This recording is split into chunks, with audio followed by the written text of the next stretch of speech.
Malablab na apoy ang lumamon sa nasa daan-daang bahay sa General T. De Leon, Valenzuela.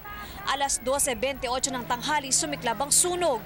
Kahit tirik ang araw, dumilim ang paligid dahil sa kapal ng maitim na usok. Hindi magkanda-ugaga sa pagsasalba ng mga gamit ang ilang residente. Ang iba naman, napaiyak na lang. Sunog po yung bahay namin. Nakita niyo po ba? Hindi na po, lumabas na po kami nun kasi isang bahay na lang po yung pagitan eh. Ang mga lalaking ito na nasa yero, humakot na ng mga balde-balding tubig para tumulong sa pagpatay sa apoy.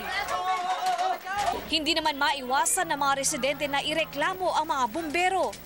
Kung hindi mabagal, dapat hindi na yan inabot dito. Iwiro mo, muntik na ngang maubos hanggang dito.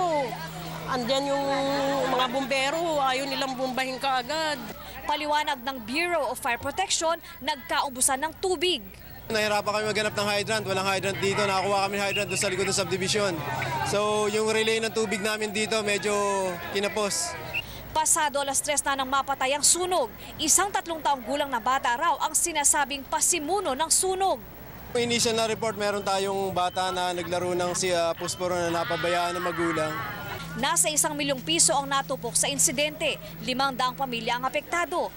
Pansamantala silang tumutuloy sa Tanyada Covered Court. Mia Reyes, News 5.